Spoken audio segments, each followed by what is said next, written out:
bienvenidos a su canal de YouTube Español en Casa. El día de hoy vamos a hacer el análisis de un cuento que de hecho uno de mis estudiantes de tutoría en este momento está leyendo. Tiene que encontrar los personajes, las figuras literarias, lo que quiso decir el escritor con este cuento. Así que decidí traerlo para el canal para que nosotros lo leamos, lo analicemos. Este cuento se llama Mi caballo mago, escrito por Sabine Ulibarri.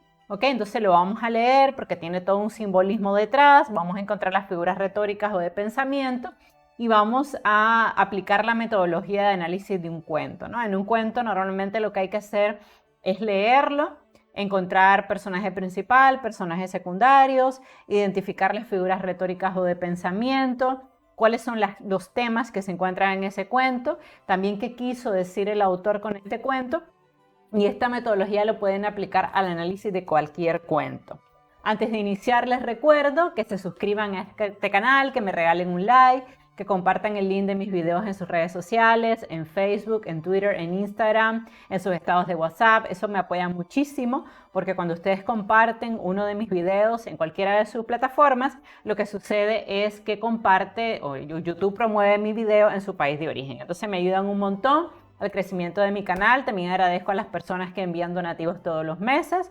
Muchas gracias por su apoyo. Les recuerdo siempre nuestro pequeño comercial, que si ustedes desean recibir tutorías personalizadas conmigo, lo pueden hacer.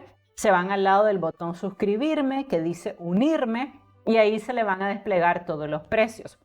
Recuerden ustedes que hay distintos precios, desde 34.99, de hecho los precios son 34.99, que les da acceso a 2 horas conmigo al mes, 99.99, que les da acceso a 5 horas conmigo al mes. Aquí están 2, aquí están 5. Si desean más horas, tenemos el nivel de 249.99, que les da acceso a 10 horas. Y mi nivel premium de $399.99 al mes, que les da acceso a 15 clases conmigo. Obviamente, pues ustedes se unen al nivel, me envían un correjito para que nos agendemos y así podamos tener las clases. Esto incluye cualquier tema de español que estén aprendiendo, si necesitan ayuda para hacer un ensayo, un análisis crítico, una bibliografía anotada, para analizar un cuento, si se están preparando por un examen de literatura y tienen que analizar poemas, novelas, obras de teatro, cualquier tema de español, si tienen que identificar figuras retóricas o de pensamiento. Y también quiero que sepan que si necesitan recibir la clase en inglés, también tienen esa opción si no hablan muy bien español. Así que para eso estoy. Si alguien desea recibir clases conmigo, pues solamente tiene que irse al botón unirme y elegir el nivel de membresía que le conviene. Ustedes saben que YouTube es completamente seguro, completamente gratuito. Esto es un pago mensual que ustedes pueden cancelar en cualquier momento que ya pues hayan terminado las clases conmigo, para que ustedes sepan que tienen también esa posibilidad. Entonces, a la hora de leer un cuento, vamos a leer este cuento que se llama Mi caballo mago, y también vamos a leer otro cuento que me mandó uno de mis suscriptores, El planeta de Abraham, plantas y más, que se llama Osvaldo.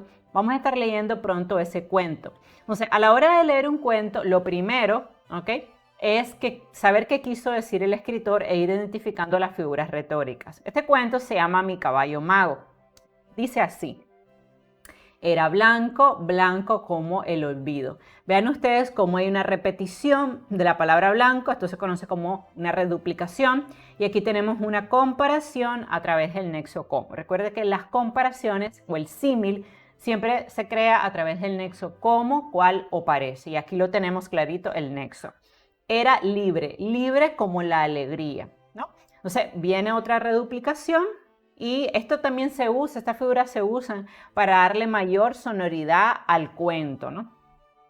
Era la ilusión, la libertad y la emoción.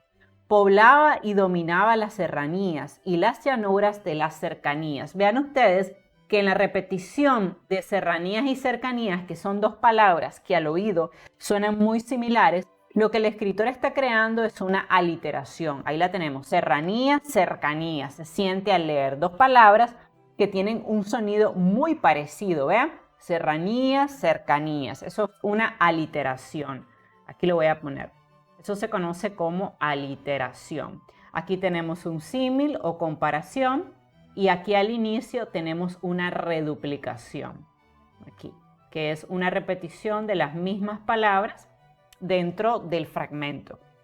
Era un caballo blanco, aquí tenemos un epíteto, como era el caballo, era blanco. Recuerden que el epíteto es una figura donde nosotros decimos una característica, un adjetivo de la persona o de la cosa de la que estamos hablando. En este caso ya sabemos que está hablando de un caballo, ¿ok? Entonces era un caballo blanco, aquí tenemos la figura del epíteto, aquí la voy a escribir, el epíteto, que llenó mi juventud de fantasía y poesía. Vean ustedes que también hay un lenguaje hiperbólico, porque será que toda su juventud este caballo la llenó de fantasía. Bueno, probablemente aquí el escritor se está tomando una libertad artística, o sea, está exagerando un poquito el significado de este caballo en su vida.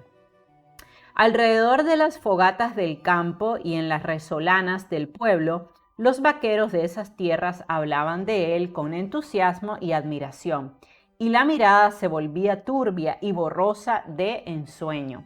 La animada charla, aquí tenemos también un epíteto, se apagaba, todos atentos a la visión evocada. Nuevamente tenemos un adjetivo epíteto, mito del reino animal, aquí tenemos otro epíteto, poema del mundo viril. También hay que destacar la belleza en el idioma, como este cuento es casi un poema en prosa, ¿no? Porque él está hablando de un caballo blanco.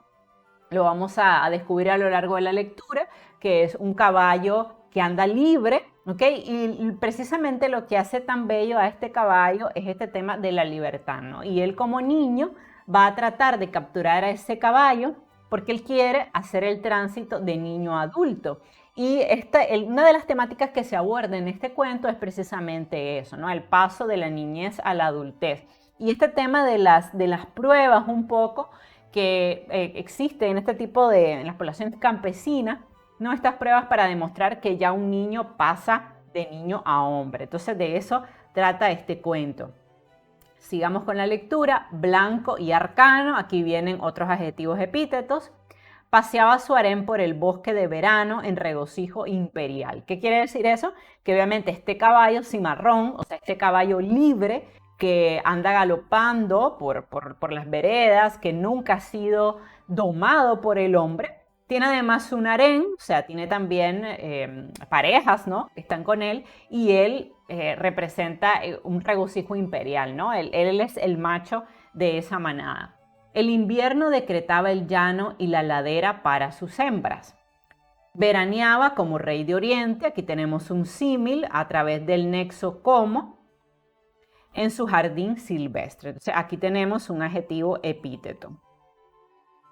Invernaba como guerrero ilustre que celebraba la victoria ganada. Vean ustedes cómo crea muy bien el símil y luego tiene un adjetivo epíteto en ilustre y en victoria ganada, ¿no? Era leyenda. Eran sin fin las historias que se contaban del caballo brujo. O sea, aquí tenemos, si se fijan, un lenguaje hiperbólico, porque dice, eran sin fin las historias que se contaban del caballo brujo. ¿Será que esas historias eran completamente sin fin? Obviamente hay una exageración de esto, pero sí nos queda claro que este caballo, ¿ok?, representa o tiene un gran simbolismo para este grupo de hombres, esta población, donde este caballo representa lo indomable, ¿no?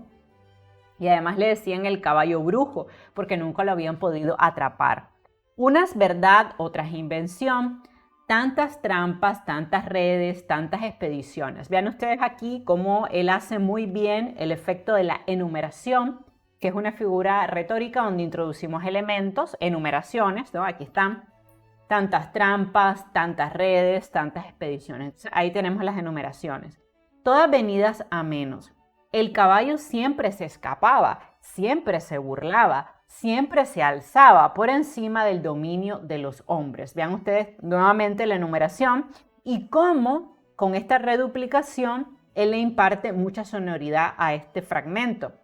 Dice, el caballo siempre se escapaba, siempre se burlaba, siempre se alzaba por encima del dominio de los hombres. Y vean ustedes también cómo él está atribuyendo cualidades humanas a este caballo, ¿no? Hay una personificación también de este caballo como si fuera un ser humano prácticamente, ¿no? Describiendo sus emociones, sus sentimientos, cómo él siempre lograba huir de los hombres. Es decir, los hombres trataban de atraparlo porque era un caballo hermoso, un caballo blanco, fuerte, pero él siempre lograba escapar.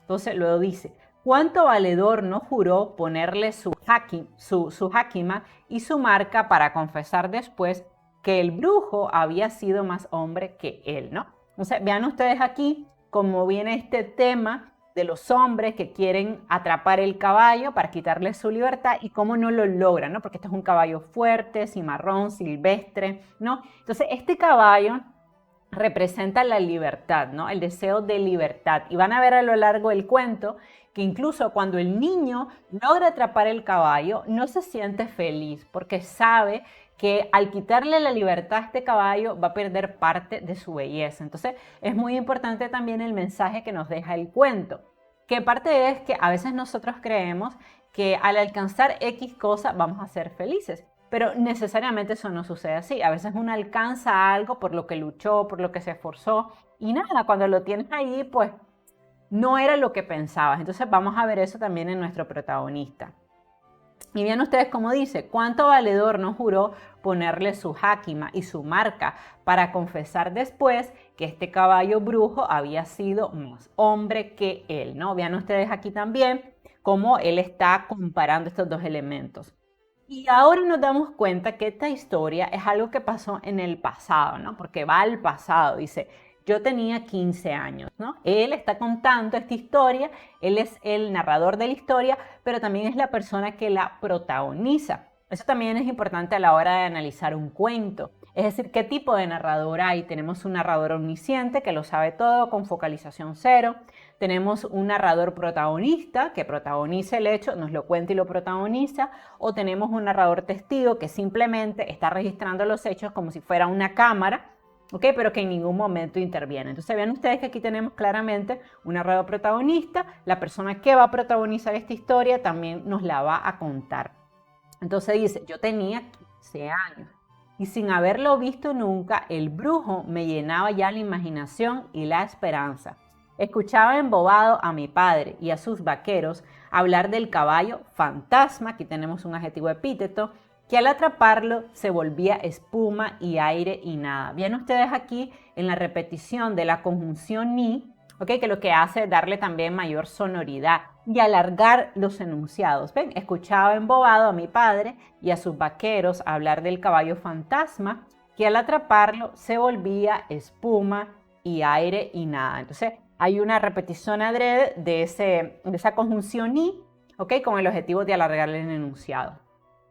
Participaba de la obsesión de todos, ambición de lotería, de algún día ponerle yo mi lazo, de hacerlo mío y lucirlo los domingos por la tarde cuando las muchachas salen a paseo por la calle. Entonces, también aquí viene algo interesante, ¿no? Que él soñaba con que algún día le pondría el lazo. O sea, ¿qué significa esto? O sea, lo atraparía, le quitaría la libertad. Entonces aquí en esto de algún día ponerle yo mi lazo, hay evidentemente una metáfora, ¿no? Cuando él dice ponerle el lazo, se refiere, o sea, a quitarle la libertad, ¿no? Y además, él cuenta cómo él quería lucirlo ante las muchachas, ¿no? O sea, que él tiene 15 años y quiere lucirse, ¿no? Ante las muchachas del pueblo. Y nos sigue contando, pleno el verano, los bosques verdes, frescos y alegres. Vean ustedes cómo nuevamente utiliza epítetos en bosques verdes, frescos y alegres. Aquí además nos está describiendo el paisaje. Hay una imagen visual aquí, ¿ok? Porque nos estamos ubicando en que es pleno verano, en que los bosques están verdes, frescos, alegres, ¿no? Luego dice las creces lentas, gordas y luminosas en la sombra y en el sol de agosto. Entonces dice también que este ambiente no es un ambiente de campo y que hay reses que son lentas, gordas, luminosas, ¿ok? Aquí tenemos varios epítetos en acción. Y además nos dice que estamos en el mes de agosto. Dormitaba yo en un caballo brioso, lánguido y sutil en el sopor del atardecer. Entonces aquí el cuento, pues estaba dormido un día, ¿ok? Y él está en un caballo que no tiene libertad. Ven ustedes, este caballo brioso, lánguido y sutil, aquí tenemos varios epítetos, es un caballo que le pertenece a él. Era hora ya de acercarse a la manada, al buen pan y al rancho del rodeo. ¿Qué quiere decir eso? Se está diciendo que está cayendo la tarde, que él ya va sintiendo que es la hora de volver a casa, de descansar. Ya los compañeros estarían alrededor de la hoguera, agitando la guitarra, contando cuentos del pasado o de hoy, o entregándose al cansancio de la tarde. Entonces nos va describiendo a través de esta imagen visual cómo está este atardecer. Luego dice, el sol se ponía ya detrás de mí en escándalos de rayo y de color, silencio orgánico y denso. Entonces ahí nos está describiendo que está como en el sopor de la tarde, ya está descansando, que ya está bajando el trabajo, seguramente han de ser como las 5 aproximadamente. Dice que hay un silencio orgánico, un adjetivo epíteto, o sea, un silencio orgánico, un silencio natural en la caída de esta tarde, ¿no? Sigo insensible a las reses alabra. De pronto el bosque se calla, vean ustedes cómo personifica el bosque, como si el bosque se pudiera callar, cuando sabemos que somos las personas las que nos callamos. Precisamente en eso consiste la personificación. Luego nos dice, el silencio enmudece. Vean ustedes aquí bien curioso esto. Si es silencio, ¿por qué tiene que enmudecer? Aquí tenemos lo contrario, ¿no? Aquí tenemos una antítesis, ¿no? Dice el silencio, que no habla porque es la ausencia de ruido, enmudece. O sea, aquí tenemos lo contrario. La tarde se detiene, una personificación de la tarde. La brisa deja de respirar. ¿Será que la brisa deja de respirar? No, la brisa realmente no respira. Pero aquí nuevamente él está personificando todos estos elementos de la tarde. O sea, él está atribuyendo cualidades humanas como si la risa respirara, como si el bosque callara, como si el silencio enmudeciera. Luego dice, la brisa deja de respirar, pero tiembla, el sol se excita. El planeta, la vida y el tiempo se han detenido de una manera inexplicable. Por un instante no sé lo que pasa. Entonces aquí, ¿no? Él dice el sol, cuando dice el sol se excita, es como que el sol está emocionado porque algo va a pasar, ¿no? Él nos está avisando que algo va a pasar. El planeta, la vida y el tiempo se han detenido, ¿ok? Es como si se hubiera detenido el tiempo. Nuevamente aquí está personificando estos elementos porque el tiempo no se puede detener. Por un instante no sé lo que pasa. Luego mis ojos aciertan. Aquí hay una figura que se conoce como sinécdoque. La sinécdoque ocurre cuando nosotros nos referimos a una parte en vez de al todo, ¿no? Dice, luego mis ojos aciertan. O sea, en vez de decir que él miró totalmente a un lado, se centra en un elemento de él, que puede ser el ojo, puede ser la boca, la mirada. Entonces, cuando sustituimos una parte por el todo, que es lo que está pasando aquí, eso se llama sinécdoque. Ahí está el caballo mago, ¿no? Aquí tenemos un adjetivo epíteto. Al extremo del Abra, en un promontorio rodeado de verde. Hecho estatua, hecho estampa, ¿no? Entonces, vean ustedes aquí la repetición de hecho y hecho, una reduplicación. Luego tenemos estatua, estampa. Aquí tenemos una aliteración porque son dos palabras que se parecen mucho al oído. Línea y forma y mancha blanca en fondo verde. Vean aquí cómo nuevamente él repite la conjunción y, o sea, está creando un polisíndeto. Aquí les voy a poner el nombre de la figura, que no es más que la repetición de conjunciones, ¿no? Entonces, línea y forma y mancha blanca en fondo verde. Entonces, tenemos claro ya que ese caballo, ¿no? Es muy blanco y hace contraste con el fondo verde del bosque, ¿no? Orgullo, fama y arte en carne animal. Cuadro de belleza encendida y libertad varonil, ideal invicto y limpio de la eterna ilusión humana, ¿no? Vean ustedes como ideal invicto, ilusión humana, ok, ahí tenemos epítetos, ¿no? Porque tenemos adjetivos. Y aquí en cuadro de belleza encendida tenemos obviamente una metáfora, ¿no? Porque él está diciendo que ver a ese caballo blanco, libre, en el verdor, es como un cuadro de belleza. También aquí en libertad varonil tenemos otro epíteto. Hoy palpito todo, aún al recordarlo. Vean ustedes cómo hay un lenguaje hiperbólico, ¿no? Que él, al recordar ese evento, el haber visto ese caballo, palpitan sus recuerdos, sus emociones, sus sentimientos, ¿no? Probablemente aquí hay un hipérbole, ¿no? Él estará exagerando un poco ese sentimiento que tuvo en ese momento. Silbido, reto trascendental que sube y rompe la tela virginal de las nubes rojas. Aquí viene algo interesante, dice silbido, reto trascendental, epíteto que sube y rompe la tela virginal de las nubes rojas. Vean ustedes aquí cómo hay una clara alusión a la menstruación femenina, ¿ok? Por eso dice y rompe la tela virginal de estas nubes rojas, ¿no? Aquí tenemos un epíteto. Orejas lanzas, dice. Ojos rayos, cola viva y ondulante. Ven ustedes cómo personifica la cola, incluso dice que es una cola que está como viva, ¿no? Desafío movedizo, pezuña tersa y destructiva. Aquí tenemos algo interesante, dice la pezuña es tersa, pero también es destructiva. Entonces tenemos aquí una antítesis, ¿no? Como lo contrario. Por un lado la pezuña es tersa si la tocas suavemente, pero esa pezuña puede hasta matar a un ser humano. Entonces aquí tenemos una antítesis. Arrogante majestad de los campos, ¿no? Entonces está diciendo que este caballo, ¿ok? Ha llegado donde está él, es un caballo cimarrón, o sea, un caballo que nadie ha podido atrapar y él quiere atraparlo, ¿no? Entonces dice, el momento es eterno, ¿no? Aquí hay un hipérbole, obviamente. La eternidad momentánea, aquí tenemos un epíteto, ya no está, pero siempre estará. ¿Ven ustedes qué curioso? Ya no está, dice él en presente, pero siempre estará y se salta al futuro. Entonces, estos cambios temporales son interesantes porque dice él ya no está, o sea, en este momento no está, porque recordemos que él está contando una historia de cuando él era joven, pero siempre estará a futuro. Debió de haber yeguas, yo no las vi. Las reses siguen indiferentes. Mi caballo las sigue y yo vuelvo lentamente del mundo del sueño a la tierra del sudor.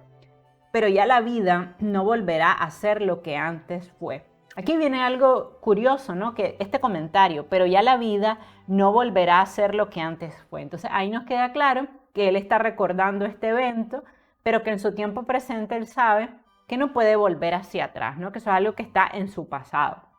Y él sigue recordando, ¿no? Aquella noche bajo las estrellas no dormí, soñé. Entonces aquí tenemos un epíteto y dice, aquella noche bajo las estrellas, ¿ok? Hay una descripción del ambiente, una imagen visual, no dormí, soñé. ¿Cuánto soñé despierto? Ven aquí cómo tenemos una antítesis, porque soñar pues es lo contrario de estar despierto. ¿Y cuánto soñé dormido? Yo no sé. Solo sé que un caballo blanco pobló mis sueños, hay un lenguaje hiperbólico y los llenó de resonancia y de luz y de violencia. Entonces tenemos nuevamente un polisíndeto en la repetición de la I. Entonces en ese momento él lo vio, pero se le escapa, ¿no? Entonces luego sigue contando. Pasó el verano y entró el invierno. Con esto nos está diciendo, pasaron los meses desde ese evento en que lo vi y lo admiré en su belleza. El verde pasto dio lugar a la blanca nieve. Vean ustedes nuevamente los epítetos, verde pasto, blanca nieve. Las manadas bajaron de las sierras a los valles y cañadas, y en el pueblo se comentaba que el brujo andaba por este o aquel rincón. Yo indagaba por todas partes su paradero. Cada día se me hacía más ideal, más imagen, más misterio. Vean ustedes este efecto de la repetición del más, esta reduplicación y también una enumeración, porque dice cada día se me hacía más ideal, más imagen, más misterio. O sea, cada día él se sentía más atraído por el deseo de poder capturar a este caballo, que era como el objeto de deseo de todos los hombres de su comunidad. Y le decían caballo mago porque el caballo siempre se lograba escapar. Entonces él tiene el sueño de poder quitarle la libertad a este caballo, ¿no? Luego dice domingo, nos ubica en un día específico de la semana. Apenas rayaba el sol de la Sierra Nevada. Bueno, aquí donde dice apenas rayaba el sol, o sea, apenas pues salía el sol en la Sierra Nevada porque era invierno. Aliento vaporoso, aquí tenemos un epíteto. Caballo tembloroso de frío y de ansias. Como yo. Salí sin ir a misa, sin desayunarme siquiera, sin pan y sardinas en las alforjas. Vean ustedes cómo repite nuevamente las conjunciones. Salí sin ir a misa, sin desayunarme, sin pan y sardinas de las alforjas. Entonces tenemos aquí una repetición de la conjunción de nuevo. Había dormido mal y velado bien. Vean ustedes cómo crea la antítesis a través de dos elementos contrarios, mal versus bien. Iba en busca de la blanca luz que galopeaba en mis sueños. Esa blanca luz es obviamente una metáfora del caballo, ¿no? Quiere decir que el caballo se le metía en los sueños, ¿no? Y él quería atraparlo. Al salir del pueblo al campo libre desaparecen los caminos. Aquí tenemos en campo libre un epíteto. No hay rastro humano o animal. Aquí tenemos otro epíteto. Silencio blanco, hondo y rutilante. Entonces le está contando que se va del pueblo, cada vez se va alejando más a un punto que ni siquiera hay caminos. O sea, porque se está metiendo como en tierra adentro, ¿no? Mi caballo, porque él tenía un caballo, si recuerdan, entonces mi caballo corta el camino con el pecho y deja estela eterna, grieta abierta en el mar Cana, ¿no? Entonces aquí tenemos nuevamente en estela eterna, en grieta abierta, en mar Cana, tenemos varios epítetos. La mirada diestra y atenta, pueblo el paisaje hasta cada horizonte, buscando el noble perfil del caballo místico. Nuevamente más epítetos que nos da un sentido de descripción del caballo del momento. También en caballo místico aquí tenemos un epíteto. ¿Sería mediodía? No sé. El tiempo había perdido su rigor, o sea, está diciendo que él está tan concentrado en atrapar a este caballo que es como si el tiempo ya no pasara, o sea, ya a él no le importa el tiempo, solo le importa el caballo. Y entonces dice, di con él, en una ladera contaminada de sol. Bueno, aquí pues obviamente no estará contaminada de sol como tal, hay una personificación como si el sol pudiera contaminar. Nos vimos al mismo tiempo. Juntos nos hicimos piedra, inmóvil, absorto y jadeante, contemplé su belleza, su arrogancia y su nobleza. ¿Ven ustedes aquí la enumeración? Contemplé su belleza, su arrogancia, su nobleza, ¿okay? Aquí la tenemos, esculpido en mármol se dejó admirar. Ven ustedes la metáfora, ¿no? Hay una similitud entre el caballo y el mármol, ¿no? Silbido violento que rompe el silencio. Aquí en silbido y en silencio tenemos una aliteración. Guante arrojado a la cara, desafío y decreto a la vez, asombro nuevo. El caballo que en verano se coloca entre la amenaza y la manada. Oscilando a distancia de diestra y siniestra, ahora se lanza a la nieve. Más fuerte que ellas, abre la vereda a las yeguas y ellas lo siguen. Su fuga es lenta para conservar sus fuerzas. Entonces nos está diciendo que el caballo no huye porque obviamente pues el caballo no se quiere dejar agarrar, pero nos da un dato curioso, dice su fuga es lenta para conservar sus fuerzas, probablemente porque como estamos en invierno, estos son caballos salvajes, en invierno hay menos comida disponible, entonces el caballo está como en un mal momento, no está muy bien alimentado y por eso la fuga es lenta, ¿no? No es tan ágil como ha visto ese caballo en otras ocasiones y este puede ser precisamente su oportunidad para atraparlo. Sigo despacio, palpitante, pensando en su inteligencia, admirando su valentía, apreciando su cortesía. Vean ustedes cómo le atribuye cualidades al caballo. Ok, dice admirando su valentía, apreciando su cortesía. Bueno, los caballos en sí, aunque le podemos atribuir cualidades como el caballo valiente, realmente valientes somos las personas. Los caballos como tal, si hacen un acto de valentía, no son conscientes de lo que están haciendo porque no son seres humanos. O sea, son animales o son personas, o sea, son seres que sienten, pero obviamente estas son propiedades de los humanos, ¿no? Entonces, apreciando su cortesía, ¿será que el caballo habrá sido cortés? Al menos no adrede, ¿no? Entonces aquí tenemos siempre una personificación, o sea, él está atribuyendo cualidades humanas a este caballo blanco, ¿no? Luego dice, la tarde se alarga, ¿no? Vean cómo la personifica de nuevo, mi caballo cebado a sus anchas. Una a una las yeguas se van cansando, una a una se van quedando a un lado. Entonces está diciendo que él va persiguiendo al caballo, pero las yeguas que están con él como parte del harén se van cansando y cada vez está quedando él solo con el caballo, ¿no? Él y yo, la agitación interna rebosa a mis labios, un epíteto, le hablo, me escucha y calla. No, aquí también nuevamente personifica este caballo, porque bueno, obviamente este caballo nunca va a hablar, no, pero aquí nos da ese dato, me escucha, como si fuera un ser humano que lo escucha, y calla, o sea, no dice nada. Bueno, obviamente nunca va a decir nada, pero entendemos que aquí hay la construcción de una figura retórica. Dice, él abre el camino y yo sigo por la vereda que me deja. Detrás de nosotros una larga y honda zanja blanca que cruza la llanura. El caballo, que ha comido grano y buen pasto, sigue fuerte. A él, malnutrido, se le han agotado las fuerzas. Entonces ven cómo viene ese dato que está arriba, que dice que él va lento, y ahora sabemos por qué.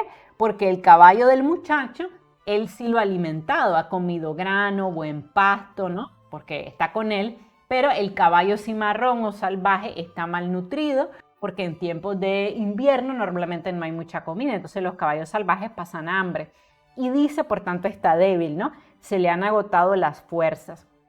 Pero sigue porque es él y porque no sabe ceder. Entonces vean ustedes aquí la reduplicación del porque y cómo, a pesar de que está muy débil, ¿ok?, él trata de huir de este joven, ¿no? Porque el caballo sabe que lo que le quiere quitar es la libertad, y la libertad para este caballo es muy preciada, ¿no?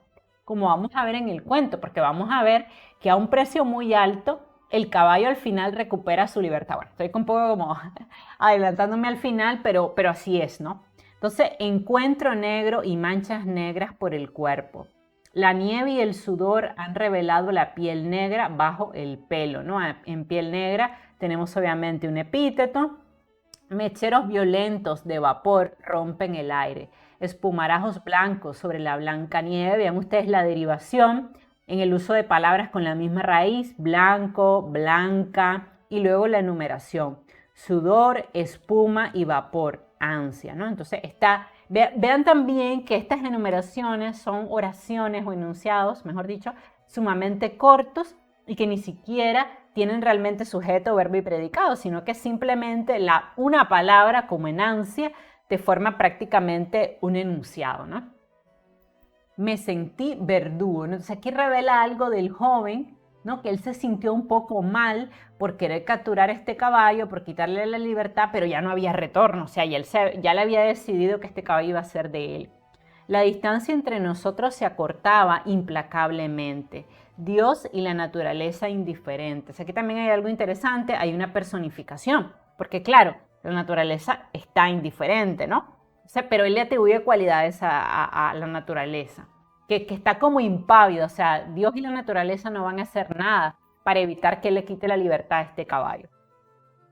Me siento seguro, desato el cabestro, abro el lazo, las riendas tirantes, cada nervio, cada músculo alerta y el alma en la boca. Me voy a quitar este collar porque me está picando. Entonces ahí dice, cada nervio, cada músculo alerta y el alma en la boca. Vean ustedes que hay una repetición aquí en cada nervio, cada músculo alerta y el alma en la boca. Aquí en el alma en la boca, esto es un sentido metafórico, o sea, él está muy ansioso, ¿no? Por eso que está pasando. O sea, dice las riendas tirantes, el epíteto, cada nervio, cada músculo alerta y el alma en la boca, ¿no? Vean ustedes cómo también él está haciendo uso de la sinécdoque, porque estas partes, el nervio, el músculo, el alma, están sustituyendo a todo el muchacho, ¿no? Espuelas tensas en ijares temblorosos. Arranque el caballo. Remolineo el cabestro y lanzo el lazo obediente. Vean cómo personifica el lazo como si pudiera ser un lazo obediente, cosa que no puede ser, pues. Obviamente el lazo no obedece, lo hace por el impulso, pero hay una descripción de ese momento en que él agarra el lazo y lo lanza para atrapar a este caballo.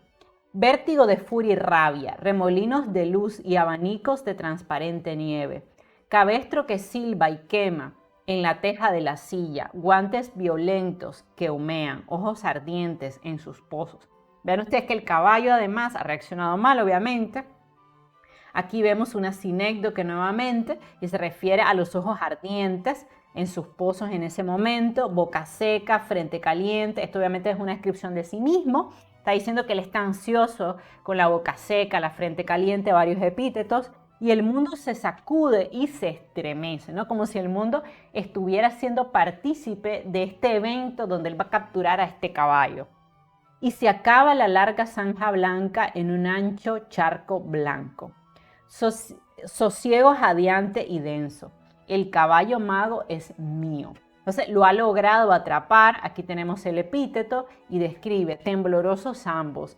Nos miramos de hito en hito por un largo rato. Inteligente y realista, deja de forcejear y hasta toma un paso hacia mí. Vean cómo nuevamente lo personifica como si fuera un ser humano. Dice, es inteligente y realista. Por tanto, deja de pelear contra el lazo y se acerca hacia mí. Y entonces yo le hablo. Hablándole me acerco.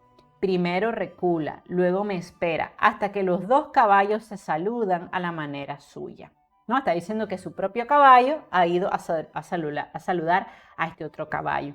Y por fin llego a alisarle la crin, o sea, lo acaricia, le digo muchas cosas y parece que me entiende, ¿no? Obviamente esto es imposible, pues no es posible que el caballo lo entienda, porque obviamente él le está hablando con palabras humanas, pero aquí tenemos nuevamente esta personificación, esta manera de que este caballo es casi como un ser humano. Por delante y por las huellas de antes lo dirigí hacia el pueblo, triunfante, exaltado, una risa infantil me brotaba, yo varonil la dominaba. O sea, aquí nos está dando otro dato, que él todavía tiene una risa infantil, porque recordemos que él solo tiene 15 años, él está como en el tránsito de la niñez a la madurez, ¿no? Entonces él está en ese tránsito y es como un niño que está tratando de hacerse hombre a través de la hazaña de conquistar a este caballo. Por eso dice infantil varonil, que son cosas contrarias, ¿no? Aquí tenemos obviamente la construcción de una antítesis, ¿no? Y cómo él se va riendo de la ansiedad, de la emoción de haber capturado el caballo, pero él trata de dominarlo porque como todo hombre tiene que pasar serio, ¿no? Quería cantar y pronto me olvidaba, quería gritar pero callaba, era un manojo de alegría, era el orgullo del hombre adolescente, me sentí conquistador. Entonces, aquí obviamente nos está describiendo ese sentimiento, él se siente conquistador de este caballo que además, dato importante, nadie de su aldea había podido atrapar. El mago ensayaba la libertad una y otra vez. Vean ustedes aquí qué es lo que quiere decir con ensayaba la libertad. Trataba de huir, él no quiere ser prisionero, ¿no? Arrancándome de mis meditaciones abruptamente. Por unos instantes se armaba la lucha otra vez y luego seguíamos. El caballo está peleando, no quiere ir con él porque quiere volver a la libertad, pero no puede porque lo lleva amarrado. Fue necesario pasar por el pueblo, no había remedio, sol poniente, calles de hielo y gente en los portales. Aquí viene algo curioso. ¿Por qué si él se sentía orgulloso de haber atrapado al caballo, comienza a darnos estas ideas de que él no quiere entrar al pueblo? Porque él no quiere que vean al caballo domado, porque él sabe que esa pérdida de libertad es algo que el caballo no quiere. Vean ustedes qué dice. Calles de hielo y gente en los portales. Recordemos que están en invierno. El mago, lleno de terror y pánico por primera vez, huía y mi caballo errado lo detenía. Se resbalaba y caía de costalazo. Yo lloré por él. La indignidad, la humillación, la alteza venida a menos. Vean esta enumeración tan importante, ¿no? La dignidad, la humillación, la alteza venida a menos, ¿no? Entonces él dice que se siente triste, es lo que les decía al inicio, que a veces uno cree que por lograr algo, por conquistar algo, uno se va a sentir feliz. Y vean ustedes que él no está feliz, no está contento. O sea, aunque él ha logrado capturar el caballo, no quiere verlo expuesto ante el pueblo, ¿no? Y dice luego, ¿cómo me dolió que lo vieran así los otros? O sea, es como algo contradictorio porque al final él ha logrado hacer algo que nadie en su pueblo ha logrado, que es atrapar al caballo, pero esto contrariamente no le ha generado alegría, le da tristeza verlo así. Por fin llegamos a la casa. ¿Qué hacer contigo, mago? Vean cómo le habla directamente al caballo. Esta figura se conoce como apóstrofe, ¿ok? Es cuando le hablamos a alguien dentro de un cuento. No es un diálogo, vean, es una apóstrofe, no es dirigirnos a alguien. ¿Qué hacer contigo, mago? Si te meto en el establo o en el corral, de seguro te haces daño. Además sería un insulto. No eres esclavo, no eres criado, ni siquiera eres animal. Vean ustedes aquí también esta enumeración, no eres esclavo, no eres criado. Entonces está enfatizando que él sabe que este caballo no le pertenece, que no es esclavo, que ha nacido para ser libre, ¿no? Ni siquiera eres animal. Y entonces dice, decidí soltarlo en el potrero. Allí podría el mago irse acostumbrando poco a poco a mi amistad y a mi compañía. de ese potrero no se había escapado nunca un animal. Y aquí hay una prefiguración. ¿Por qué hay una prefiguración? Se está adelantando lo que ya va a pasar, porque dice, de ese potrero no se había escapado nunca un animal, pero recordemos que arriba él dijo que este caballo no es un animal. Quiere decir que el escritor nos está avisando que el caballo va a lograr escaparse de este potrero. Sigamos, mi padre me vio llegar y me esperó sin hablar. En la cara le jugaba una sonrisa y en los ojos le bailaba una chispa. Vean ustedes las personificaciones, ¿no? En la cara le jugaba una sonrisa, las sonrisas pues no pueden jugar, y en los ojos le bailaba una chispa, ¿no? Aquí otra personificación, y con esto dice que su padre se sentía orgulloso de que él hubiera atrapado al caballo. Me vio quitarle el cabestro al mago y los dos lo vimos alejarse pensativos. Me estrechó la mano un poco más fuerte que de ordinario y me dijo, esos son hombres. Aquí también vemos un poco los roles de género, de cómo los hombres normalmente tienen que demostrar su virilidad, su hombría, y cómo el padre refuerza, ¿no?, ese sentimiento de hombría porque le dice, me estrechó la mano un poco más fuerte que de ordinario, ¿no? O sea, ya lo ve como un hombre porque su hijo ha logrado capturar este caballo. Nada más me hacía falta. Ven también cómo está expresando que los hombres son de pocas palabras, porque el padre no le dice, me siento orgulloso de ti, no le dice nada, pero él dice, nos entendíamos mi padre y yo muy bien.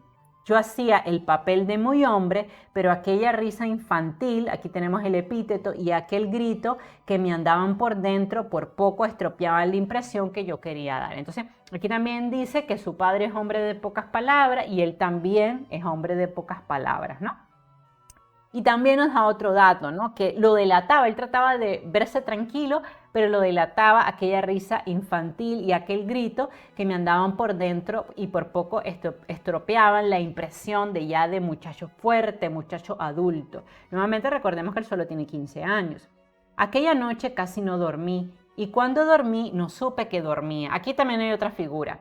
Aquella noche casi no dormí y cuando dormí no supe que dormía. Hay una concatenación de elementos, ¿no?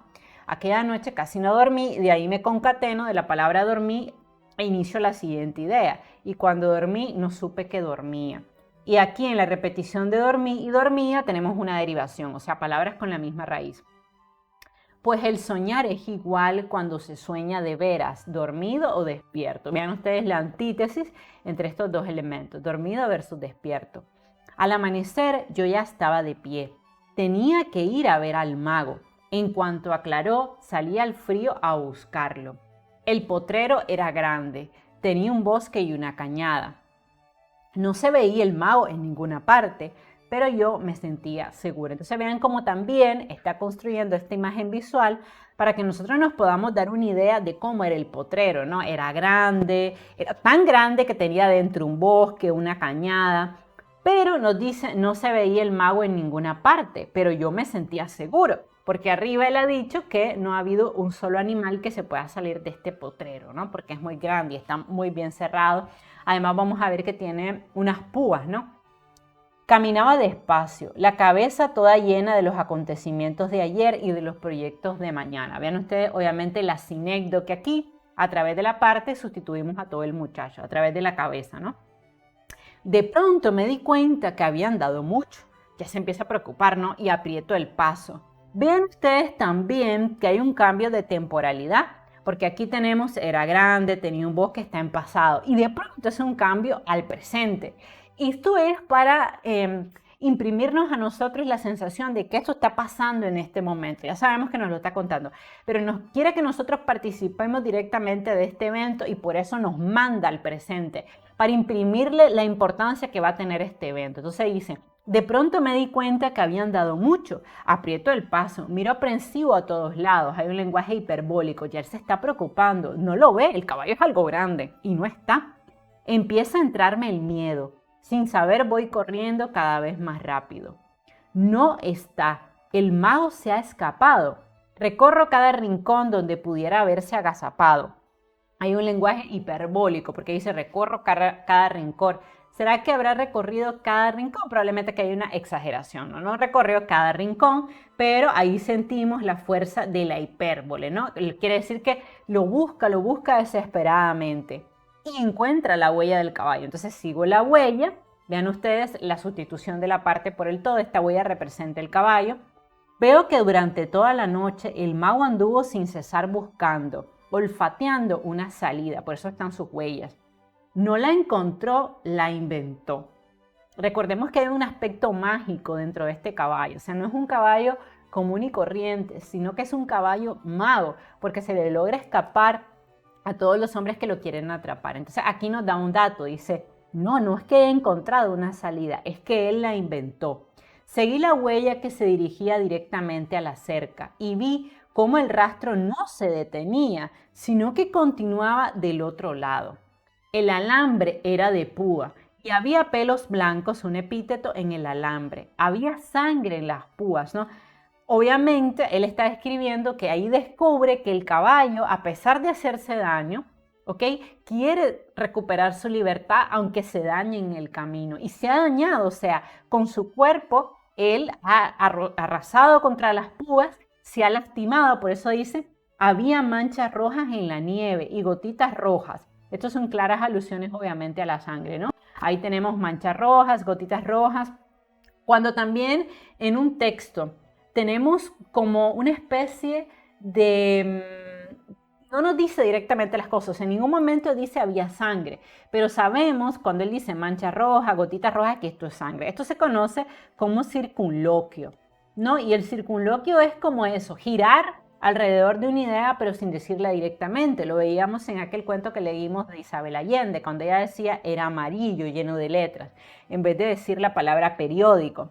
Entonces aquí cuando él dice había manchas rojas en la nieve y gotitas rojas en las huellas del otro lado de la cerca, él está evitando decir la palabra sangre. Entonces aquí tenemos un circunloquio.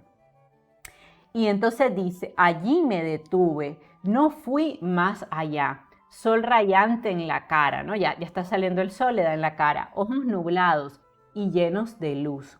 Lágrimas infantiles en mejillas varoniles. Nuevamente vemos esta fuerte antítesis. Él tiene lágrimas de niño, lágrimas infantiles, pero que caen en mejillas varoniles, ¿no? Porque ella está en ese tránsito de niño o de adolescente hacia la adultez. Grito hecho nudo en la garganta, ¿no? Sollozos despacios y lentos. O sea, él llora, ¿okay? Porque recordemos que este caballo representaba para él como ese tránsito de la niñez a la adultez. Entonces, cuando ve que el caballo se le ha escapado, él grita, él llora, ¿no? Y vean, dice sollozos despacios y silenciosos. Nuevamente personifica el sollozo, ¿no? Como si pudiera ser despacio, silencioso, ¿no? Luego vean ustedes aquí la anáfora en allí, allí me detuve, allí me quedé, la repetición del allí, y me olvidé de mí y del mundo y del tiempo. No sé cómo estuvo, pero mi tristeza era a gusto. Entonces ahora viene algo contradictorio. Aunque originalmente se siente triste, luego esa tristeza se le vuelve gusto. Y aquí revela la verdad. Lloraba de alegría, estaba celebrando, por mucho que me dolía, la fuga y la libertad del mago. La trascendencia de ese espíritu indomable, ¿no? El epíteto, ahora seguiría siendo el ideal, la ilusión y la emoción. El mago era un absoluto. A mí me había enriquecido la vida para siempre. Entonces, hay como una gran emoción que uno la siente cuando lee este cuento, de que a pesar de que ha perdido este caballo que representa para él la Hungría, él se siente feliz. Porque él, el mago, este caballo, va a seguir siendo el ideal, la ilusión, la emoción de otros niños, ¿no? Ven ahí el significado. Y dice él, a mí me había enriquecido la vida para siempre. Hay una hipérbole, ¿no? Que él cuenta este evento, este caballo tan valiente que a pesar de hacerse daño ha luchado por su libertad. Dice, me ha enseñado algo. O sea, creo que lo que le ha enseñado, y ahí es nuevamente el tema que vemos en el cuento, es el poder de la libertad. O sea, que los seres humanos nacemos libres y queremos morir libres. Y este caballo es una personificación de ese ideal de libertad. Entonces, él dice, este caballo me ha enseñado que la libertad es algo que no tiene precio y no se puede negociar, y por eso estoy feliz. allí me halló mi padre. No, aquí también tenemos un hipérbaton, ¿no? Mi padre me halló allí, habría sido el orden lógico, pero aquí hay un hipérbaton, que recuerden ustedes que es una descolocación de los elementos naturales de un enunciado. Normalmente en un enunciado tendríamos, aquí hay un adverbio de lugar, aquí tenemos un pronombre personal, aquí tenemos un verbo y aquí un sustantivo. Debería haber sido mi padre me halló allí, pero el escritor está alterando el orden lógico para imprimirle mayor sonoridad a este enunciado. Se acercó sin decir nada y me puso el brazo sobre el hombro. Vean ustedes que nos imaginamos esa escena, ¿no? Se acercó sin decir nada y me puso el brazo sobre el hombro. Nos quedamos mirando la zanja blanca con flejos rojos que se dirigía al sol rayante. Vean ustedes, en zanja blanca tenemos un epíteto, en flecos rojos porque han quedado como tiritas de sangre después que el caballo se ha herido en la púa, que se dirigía al sol rayante. Y nuevamente tenemos un epíteto. Aquí hay un dato curioso, vemos como el padre no le reclama. Recordemos que arriba ha dicho que su padre es un hombre de pocas palabras, pero que a pesar de ser de pocas palabras, ellos se comunican muy bien, ¿no? Bueno, un poco de tal palo, tal astilla, ¿no? Obviamente él está acostumbrado a ese mundo en que los hombres normalmente pues no hablan mucho, no comunican sensaciones, pero vean ustedes que el padre no necesita decirle nada, porque con el contacto físico de ponerle el brazo sobre el hombro, lo que está tratando es como de respaldarlo, ¿no? Decirle, aquí estoy para ti. Claro, el padre no ha entendido que en realidad en el fondo su hijo no está triste, está feliz, porque el caballo al final ha demostrado que la libertad es importante, que va a pelear por su libertad y no va a permitir que este niño un poco infantil en ese tránsito de niño a adulto le quite la libertad, pero eso el padre no lo sabe. Entonces también vemos nuevamente las relaciones de género, las relaciones entre padres e hijos. Ahora hablemos un poco de este cuento, ¿no? Aquí obviamente hay sobre todo tres personajes porque el caballo actúa como un personaje, un niño que quiere atrapar este caballo que representa el ideal de libertad y vemos también que participa su padre, ¿no? Que se siente orgulloso cuando el niño atrapa el caballo. ¿Y cuáles son los temas que vemos en el caballo mago? Sobre todo el tema del poder de la libertad, ¿no? De cómo los animales silvestres realmente nacen libres y quieren estar libres. Los animales en realidad no quieren ser conquistados, o sea, no quieren que se les quite la libertad. Y aquí vemos que él personifica la libertad en este caballo, que al final la libertad es un bien muy preciado para todos los seres humanos. Entonces vean ustedes cómo el poder de la libertad, ¿no? El deseo de ser libre es algo que vemos muy presente dentro del cuento. También vemos las relaciones de género, cómo él trata de mostrarle a su padre que ya es un hombre, demostrárselo también al resto del pueblo, a las muchachas, ¿no? Porque él ya quiere hacerse hombre y la manera de hacerse hombre es atrapando a este caballo y lo va a lograr porque a lo largo del cuento vemos cómo él en un momento en que el caballo está débil por la falta de alimento, el invierno, él lo logra capturar, pero no se siente feliz porque él sabe que un caballo sin libertad, sin brío, no es lo mismo. Y aquí quisiera comentarles, comentario bastante personal, que cuando yo leí este cuento me acordé de una novela que vi cuando era niña en Cuba y precisamente trataba de una pareja, ¿no? Donde él era un hombre de rancho, era un hombre muy fuerte, machista, y entonces se enamora de una muchacha, pero ella es como muy alocada, ¿no? Ella siempre anda en fiestas, se viste de negro, toda de negro, y entonces al final de la novela ellos se enamoran, ¿no? Pero él trata de cambiarla a ella, ¿no? Incluso ella sale embarazada y entonces él trata como de domesticarla, ¿no? De domar a esta mujer de carácter fuerte, esta mujer que dice lo que piensa, ¿no? Y un día llegan unos amigos de ella y ella hace una gran fiesta, ella ya está embarazada, bastante embarazada, con el embarazo avanzado, ¿no? Ya serían unos 8 meses, ¿no? Y cuando él llega, que la ve ella riéndose, los amigos la han cargado y él obviamente pues siente miedo, como ella está embarazada, y entonces le reclama a ella que ese comportamiento no es apropiado. Y entonces se molesta a él y se va del rancho. Entonces él vuelve el siguiente día, molesto después de lo que pasó, y sorprendentemente la encuentra a ella vestida completamente de blanco. Le decía que a ella le gustaba mucho vestirse de negro porque era una mujer rebelde, valiente. Ella le contestaba al padre, a los hombres, una mujer de carácter muy fuerte. Y cuando él llega y la ve vestida de blanco, eso él lo impacta, ¿no? Porque ella además se pintaba la boca de negro, las uñas negras, entonces él ve que ella se remueve el maquillaje, se pone toda de blanco. Y obviamente uno pensaría que en ese momento él se sentiría feliz, ¿no? Porque al final la ha logrado domesticar. Pero cuando él la ve así, no le reconoce, o sea, no es ella, porque lo que le gustaba de ella precisamente era su brío, su alegría, su espíritu indómito. Y entonces él la abraza y le dice que no quiere que deje de ser ella por él, porque él se enamoró de ella por su espíritu libre, por su fuerza, ¿no? Entonces me recordó mucho este cuento a esa novela, porque hay un gran mensaje detrás de esa novela, ¿no? Que no todos los hombres quieren una mujer domesticada. A veces lo más lindo de una mujer es su libertad, es su fuerza, es ese espíritu indómito. O sea, me acordé mucho cuando estaba leyendo el cuento que uno de mis estudiantes de tutoría les decía que trajo el cuento, tenía que identificar las figuras retóricas o de pensamiento, los temas dentro del cuento, los personajes y el mensaje que nos quiere dejar el escritor. Me acordé mucho de esa novela porque eso es lo que representa este cuento. O sea, este muchacho se da cuenta que el caballo es nada sin la libertad, que ese mármol, ese ser indómito es precisamente lo que alimenta los sueños, ¿no? Y que él no quiere quitarle la libertad a este caballo. Vean ustedes que en el cuento nunca dice, y entonces decidí volverlo a ir a cazar, volverlo a ir a buscar. No, incluso él en el cuento se siente feliz, porque siente que este caballo al final es un caballo libre. Y precisamente es la libertad, es ese ideal de no ser atrapado por nada y por nadie, lo que le da esa belleza a este caballo, ¿no? Entonces eso es lo que simboliza. Bueno, espero que les haya gustado la lectura del Caballo Mago.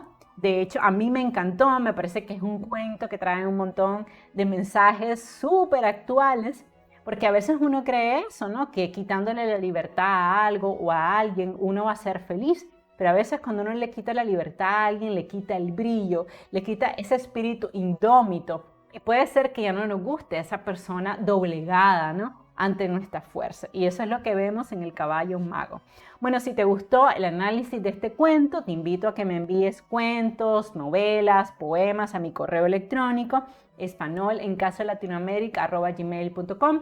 Recuerda que en este canal leemos cuentos, poemas, hacemos análisis literario, ensayos. Suscríbete a mi canal, por favor regálame un like, comparte el link de este video en tus redes sociales, porque nos estamos acercando a los 30,000 suscriptores, y también déjame saber en la casilla de los comentarios qué mensaje crees que nos dejó el escritor con el Caballo Mago. ¿Realmente crees que esto es un cuento de libertad que nos hace entender la importancia de ser libres, de no ser atrapados por nada, de ser indómitos? Déjamelo por favor saber en la casilla de los comentarios. ¡Mua!